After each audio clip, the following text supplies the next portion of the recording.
வாராகி.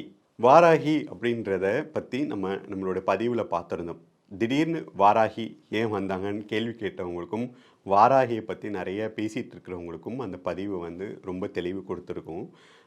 எல்லாரும் என்கிட்ட கேட்ட கேள்வி என்னென்னா, வாராகியை பூஜிக்கும் போது நாம் செய்ய வேண்டிய முக்கியமான விஷயங்கள் என்ன அப்படின்றத கேட்டாங்க. முக்கியமான 3 விஷயங்கள் தான். ஒன்று கண்டிப்பாக டெய்லி வாராகிக்கு ஏதோ ஒன்று கல்கண்டோ பாலோ வெல்லமோ வச்சு நீங்கள் நைவேத்தியம் பண்ணணும்.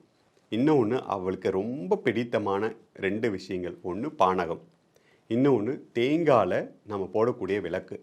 அந்த விளக்கில் நீங்கள் உங்கள் விளக்குக்கு நம்ம போடக்கூடிய திரியில் நாம் குங்குமத்தை தடவி சிகப்பில் அந்த திரி போட்டு அவளுக்கு தேங்காயில் நம்ம விளக்கு போடணும்.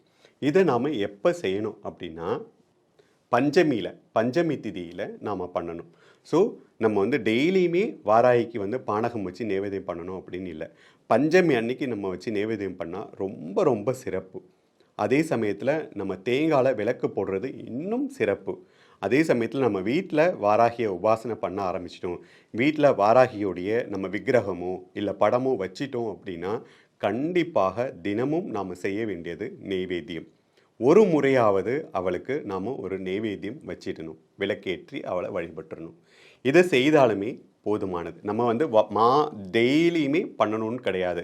அந்த பஞ்சமி திதியில் மட்டும் நம்ம தேங்காயில் விளக்கு போட முடிஞ்சால் தேங்காயில் விளக்கு, இல்லைனா ஒரு பானகம் வைத்து நீங்கள் கற்பூரம் காட்டி அவளை வணங்கினாலுமே அவளுடைய அருள் பரிபூர்ணமாக கிடைக்கும்.